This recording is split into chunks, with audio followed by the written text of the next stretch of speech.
subscribe and share। प्यारे बच्चों, विक्रम वेताल की कहानियाँ सभी बच्चों को बहुत अच्छी लगती हैं। ये बड़ों को ही बहुत ज़्यादा भाती हैं। विक्रम वेताल, जिसके रचयिता बेताल भट्ट बताए जाते हैं, जो न्याय के लिए प्रसिद्ध राजा विक्रम के 9 रत्नों में से एक थे। ये कथाएं राजा विक्रम की न्याय शक्ति का बोध कराती हैं। बेताल प्रतिदिन एक कहानी सुनाता है और अंत में राजा से ऐसा प्रश्न कर देता है कि राजा को उसका उत्तर देना ही पड़ता है। उसने शर्त लगा रखी है कि अगर राजा बोलेगा तो वह उससे रूठकर फिर से पेड़ पर जा लटकेगा। लेकिन यह जानते हुए भी सवाल सामने आने पर राजा से चुप नहीं रहा जाता। पर ये कहानियों का सिलसिला आखिर शुरू कब हुआ था? तो आज हम सुनाएंगे आपको बेताल और विक्रम की पहली कहानी, यानी विक्रम वेताल की कहानियों का सिलसिला कब से शुरू हुआ और उनकी प्रथम कहानी है कौन सी। आइए सुनते हैं विक्रम वेताल की पहली कहानी। और हाँ, एक बात और, हमारे इस चैनल को सब्सक्राइब ज़रूर करें, क्योंकि अब हम बहुत ही ज़्यादा मज़ेदार रोचक कहानियाँ विक्रम वेताल की आगे भी लाते रहेंगे और इसके अलावा भी बहुत सारी मनोरंजन से भरपूर कहानियाँ आपको हमारी तरफ से मिलती रहेंगी। तो इस चैनल को सब्सक्राइब करना बिल्कुल ना भूलें। आइए शुरू करते हैं हमारी पहली विक्रम वेताल की कहानी। बहुत पुरानी बात है। धारा नगरी में गंधर्वसेन नाम के एक राजा राज करते थे। उसकी 4 रानियां थीं। उसके 6 लड़के थे, जो सब के सब बड़े ही चतुर और बलवान थे। संयोग से एक दिन राजा की मृत्यु हो गई और उनकी जगह उनका बड़ा बेटा शंख गद्दी पर बैठा। उसने कुछ दिन राज किया, लेकिन छोटे भाई विक्रम ने उसे मार डाला और स्वयं राजा बन बैठा। उसका राज्य दिनों दिन बढ़ता गया और वह सारे जम्बू द्वीप का राजा बन बैठा। एक दिन उसके मन में आया कि उसे घूमकर सैर करनी चाहिए और जिन देशों के नाम उसने सुने हैं उन्हें देखना चाहिए।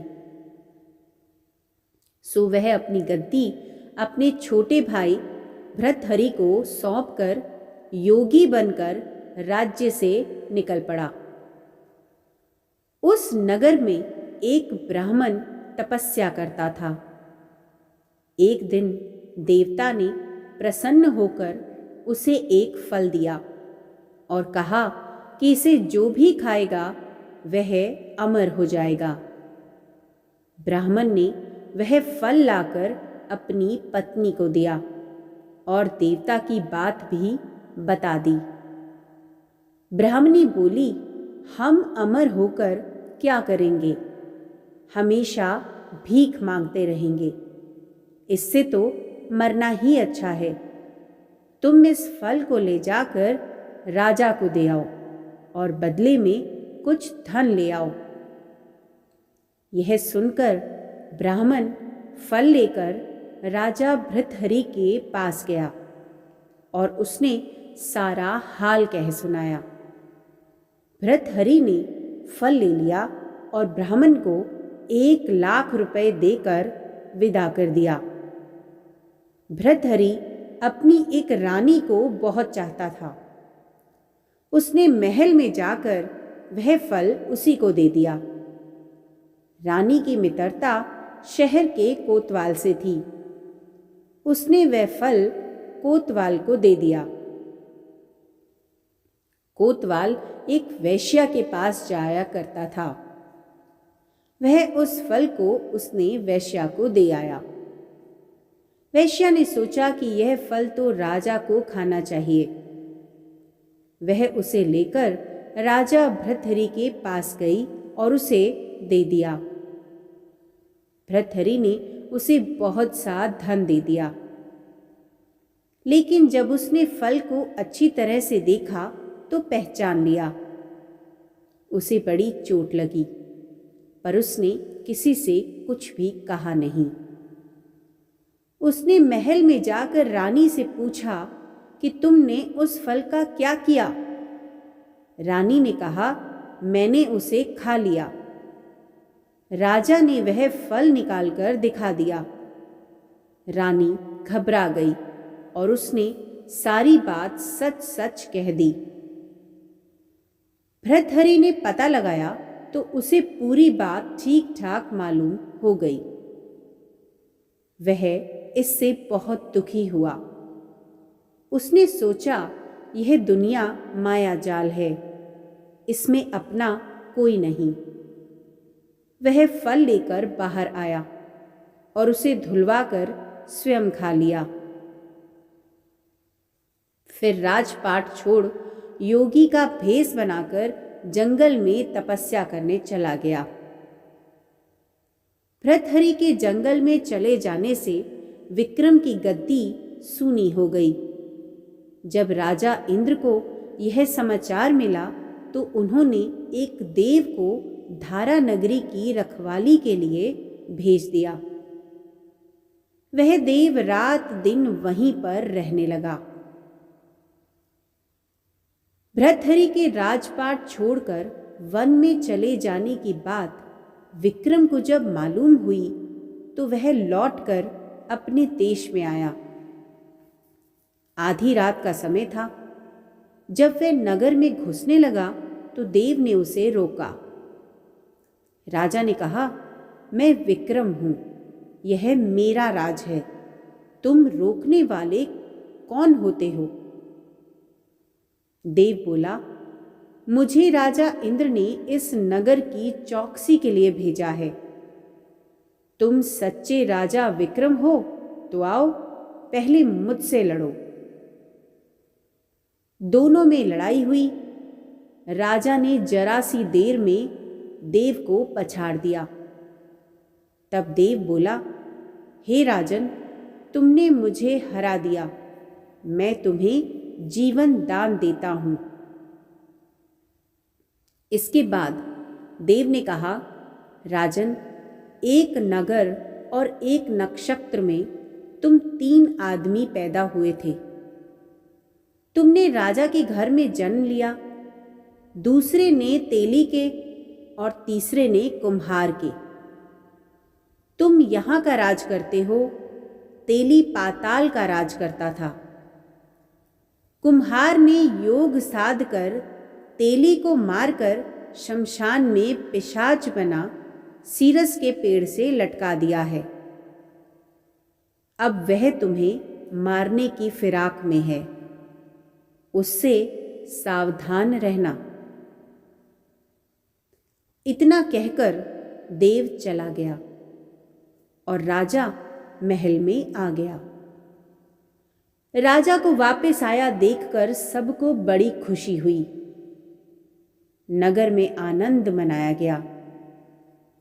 राजा फिर राज करने लगा।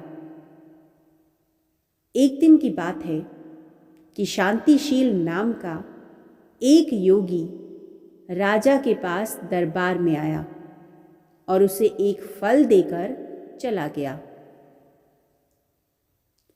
राजा को आशंका हुई कि देव ने जिस आदमी को बताया था, कहीं वह यही तो नहीं है।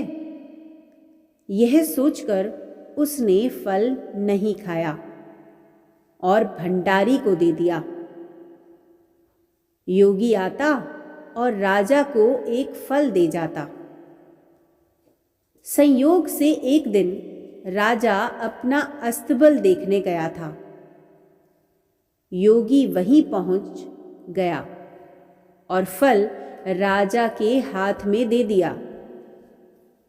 राजा ने उसे उछाला तो वह हाथ से छूटकर धरती पर गिर पड़ा। उसी समय एक बंदर ने झपटकर उसे उठा लिया और तोड़ डाला। उसमें से एक लाल निकला जिसकी चमक से सबकी आंखें चौंधिया गई। राजा को बड़ा अचरज हुआ। उसने योगी से पूछा, आप यह लाल फल मुझे रोज क्यों दे जाते हैं?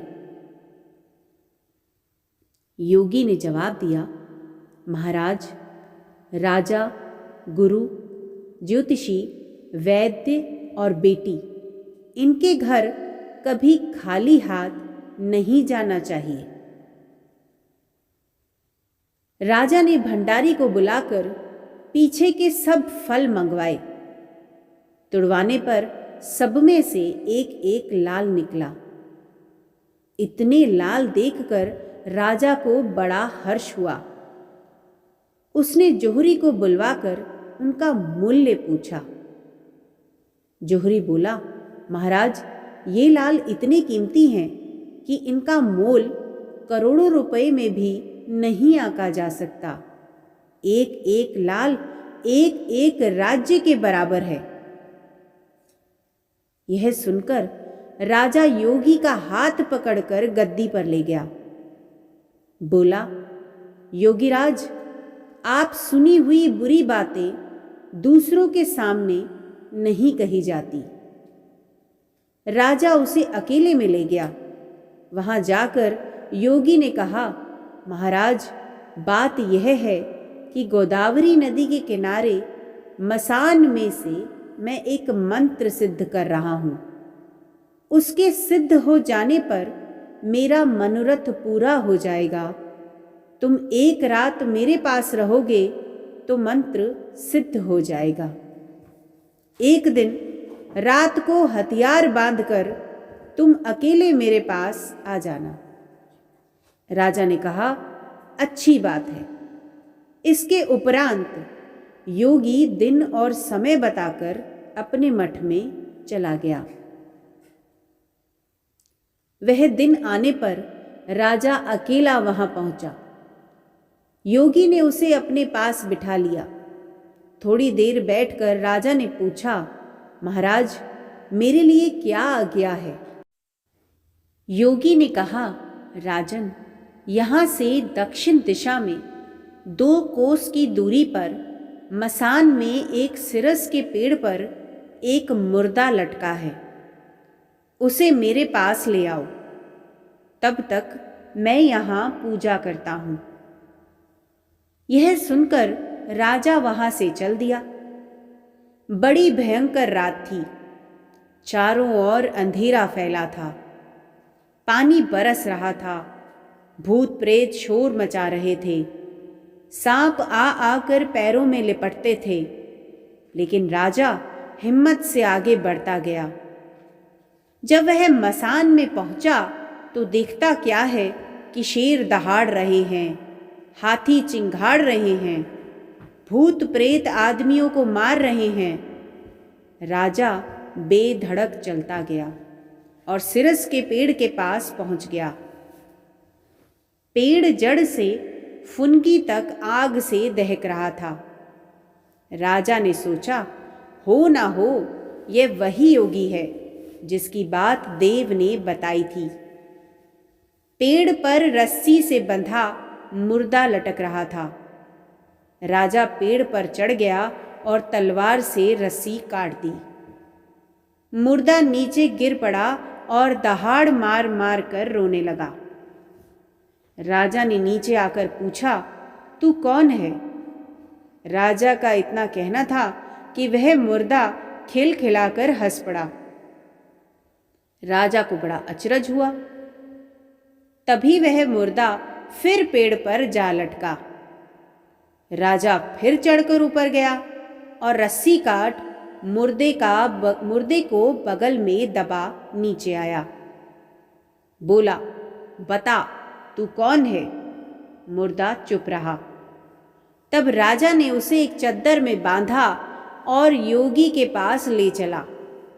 रास्ते में वह मुर्दा बोला, मैं बेताल हूं। तू कौन है और मुझे कहाँ ले जा रहा है?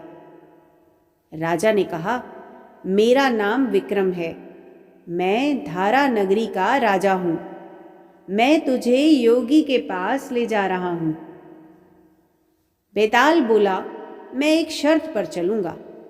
अगर तू रास्ते में बोलेगा तो मैं लौट कर पेड़ पर जा लटकूंगा। राजा ने उसकी बात मान ली। फिर बेताल बोला, पंडित, चतुर और ज्ञानी, इनके दिन अच्छी अच्छी बातों में बीतते हैं, जबकि मूर्खों के दिन कलह और नींद में। अच्छा होगा कि हमारी राह भली बातों के चर्चा में बीत जाए। मैं तुझे एक कहानी सुनाता हूं, ले सुन। काशी में प्रताप मुकुट नाम का राजा राज्य करता था। उसके वज्र मुकुट नाम का एक बेटा था। एक दिन राजकुमार दीवान के लड़के को साथ लेकर शिकार खेलने जंगल गया। घूमते घूमते उन्हें तालाब मिला। उसके पानी में कमल खिले थे और हंस किलोल कर रहे थे। किनारों पर घने पेड़ थे जिन पर पक्षी चहचहा रहे थे। दोनों मित्र वहां रुक गए और तालाब के पानी में हाथ मुंह धोकर ऊपर महादेव के मंदिर पर गए। घोड़ों को उन्होंने मंदिर के बाहर बांध दिया। वो मंदिर में दर्शन करके बाहर आए तो देखते क्या है कि तालाब के किनारे राजकुमारी अपनी सहेलियों के साथ स्नान करने आई हैं। दीवान का लड़का तो वहीं एक पेड़ के नीचे बैठा रहा, पर राजकुमार से रहा ना गया। वह आगे बढ़ गया। राजकुमारी ने उसकी ओर देखा तो वह उस पर मोहित हो गया। राजकुमारी भी उसकी तरफ देखती रही। फिर उसने किया क्या कि जूड़े में से कमल का फूल निकाला, कान से लगाया, दांत से कुतरा, पैर के नीचे दबाया और फिर छाती से लगा अपनी सखियों के साथ चली गई।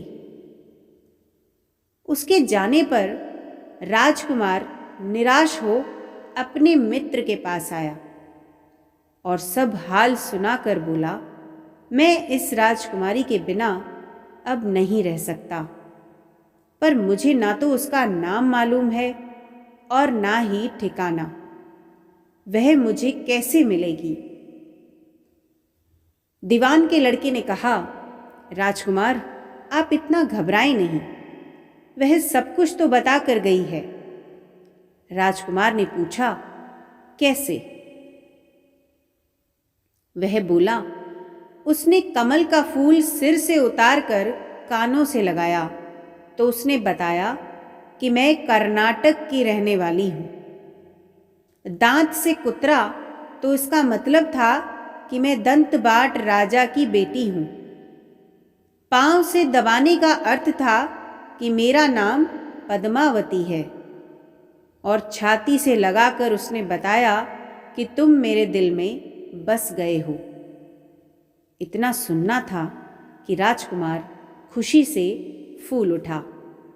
बोला, अब मुझे कर्नाटक देश में ले चलो।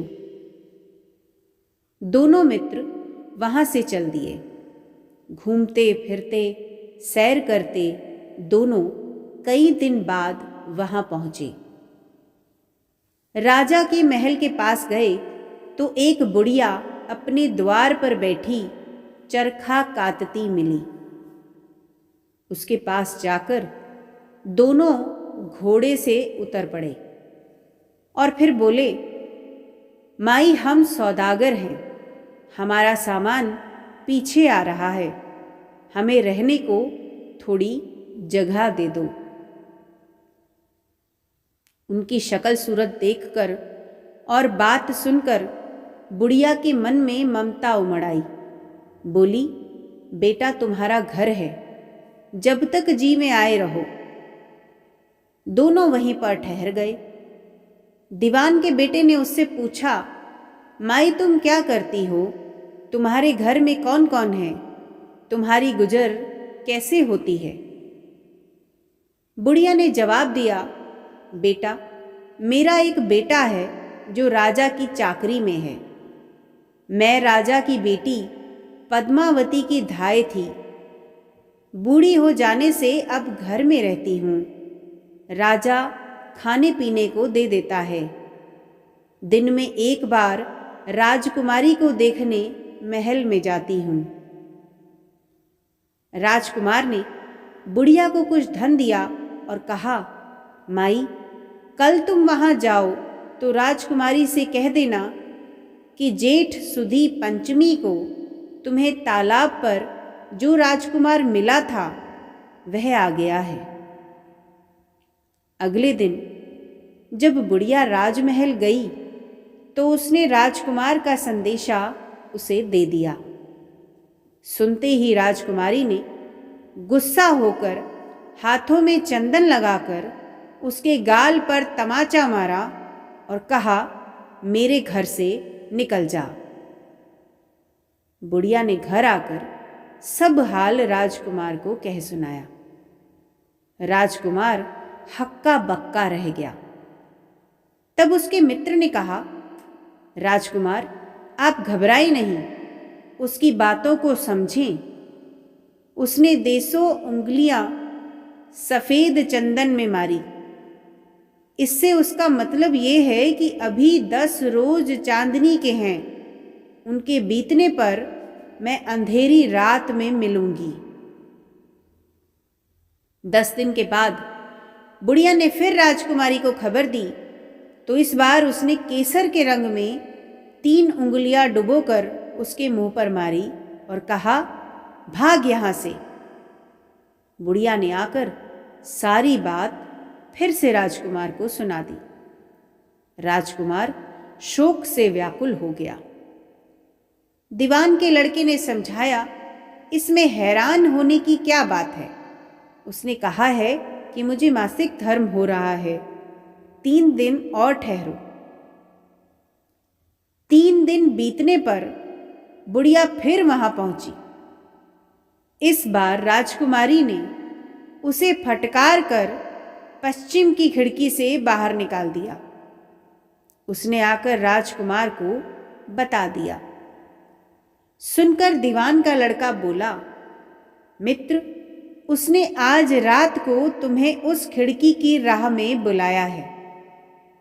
मारे खुशी के राजकुमार उछल पड़ा। समय आने पर उसने बुढ़िया की पोशाक पहनी, इत्र लगाया, हथियार बांधे। 2 पहर रात बीतने पर वह महल में जा पहुंचा और खिड़की में से होकर अंदर पहुंच गया। राजकुमारी वहां तैयार खड़ी थी। वह उसे भीतर ले गई। अंदर के हाल देखकर राजकुमार की आंखें खुली रह गई। एक से एक बढ़कर चीजें थी। रात भर राजकुमार राजकुमारी के साथ रहा। जैसे ही दिन निकलने को आया कि राजकुमारी ने राजकुमार को छिपा दिया और रात होने पर फिर बाहर निकाल लिया। इस तरह कई दिन बीत गए। अचानक एक दिन राजकुमार को अपने मित्र की याद आई। उसे चिंता हुई कि पता नहीं उसका क्या हुआ होगा। उदास देखकर राजकुमारी ने कारण पूछा तो उसने बता दिया। बोला, वह मेरा बड़ा प्यारा दोस्त है, बड़ा चतुर है। उसकी होशियारी से ही तुम मुझे मिल पाई हो। राजकुमारी ने कहा, मैं उसके लिए बढ़िया बढ़िया भोजन बनवाती हूँ। तुम उसे खिलाकर तसल्ली देकर लौट आना। खाना साथ में लेकर राजकुमार अपने मित्र के पास पहुंचा। वे महीने भर से मिले नहीं। राजकुमार ने मिलने पर सारा हाल सुनाकर कहा कि राजकुमारी को मैंने तुम्हारी चतुराई की सारी बातें बता दी हैं, तभी तो उसने यह भोजन बनाकर भेजा है। दीवान का लड़का सोच में पड़ गया। उसने कहा, राजकुमार, यह तुमने अच्छा नहीं किया। राजकुमारी समझ गई कि जब तक मैं हूं वह तुम्हें अपने बस में नहीं रह सकती, इसलिए उसने इस खाने में जहर मिलाकर भेजा है। यह कहकर दीवान के लड़के ने थाली में से एक लड्डू उठाकर कुत्ते के आगे डाल दिया। लड्डू खाते ही कुत्ता मर गया। राजकुमार को बड़ा बुरा लगा। उसने कहा, ऐसी स्त्री से भगवान बचाए, मैं अब उसके पास नहीं जाऊंगा। दीवान का बेटा बोला, नहीं, अब ऐसा उपाय करना चाहिए जिससे हम उसे घर ले चलें। आज रात को तुम वहां जाओ। जब राजकुमारी सो जाए तो उसकी बाई जांघ पर त्रिशूल का निशान बनाकर उसके गहने लेकर चले आना। राजकुमार ने ऐसा ही किया। उसके आने पर दीवान का बेटा उसे साथ ले योगी का भेष बना मरघट में जा बैठा और राजकुमार से कहा कि तुम ये गहने लेकर बाजार में बेच आओ। कोई पकड़े तो कह देना कि मेरे गुरु के पास चलो और उसे यहाँ ले आना। राजकुमार गहने लेकर शहर गया और महल के पास एक सुनार को उन्हें दिखाया। देखते ही सुनार ने उन्हें पहचान लिया और कोतवाल के पास ले गया। कोतवाल ने पूछा तो उसने कह दिया कि ये मेरे गुरु ने मुझे दिए हैं। गुरु को भी पकड़वा लिया गया। सब राजा के सामने पहुंचे। राजा ने पूछा, योगी महाराज, ये गहने आपको कहाँ से मिले? योगी बने दीवान के बेटे ने कहा, महाराज, मैं मसान में काली चौदस को डाकिनी मंत्र सिद्ध कर रहा था कि डाकिनी आई। मैंने उसके गहने उतार लिए और उसकी बाई जांघ में त्रिशूल का निशान बना दिया। इतना सुनकर राजा महल में गया और उसने रानी से कहा कि पद्मावती की बाई जांघ पर देखो कि त्रिशूल का निशान तो नहीं है। रानी ने देखा तो उस पर त्रिशूल का निशान था। राजा को बड़ा दुख हुआ। बाहर आकर वह योगी को एक और ले जाकर बोला, महाराज, धर्मशास्त्र में खोटी स्त्रियों के लिए क्या दंड होता है? योगी ने जवाब दिया, राजन, ब्राह्मण, गौ, स्त्री, लड़का और अपने आश्रय में रहने वाले से कोई खोटा काम हो जाए तो उसे देश निकाला दे देना चाहिए। यह सुनकर राजा ने पद्मावती को डोली में बिठाकर जंगल में छुड़वा दिया। राजकुमार और दीवान का बेटा तो ताक में ही बैठे थे। राजकुमारी को अकेली पाकर साथ ले अपने नगर में लौट आए और आनंद से रहने लगे। इतनी बात सुनाकर बेताल बोला, राजन, यह बताओ कि पाप किसको लगा है? राजा ने कहा, पाप तो राजा को लगा। दीवान के बेटे ने अपने स्वामी का काम किया। कोतवाल ने राजा को कहना माना और राजकुमार ने अपना मनोरथ सिद्ध किया। राजा ने पाप किया जो बिना विचारे उसे देश निकाला दे दिया। राजा का इतना कहना था कि बेताल फिर उस पेड़ पर जा लटका। राजा वापस गया और बेताल को लेकर चल दिया।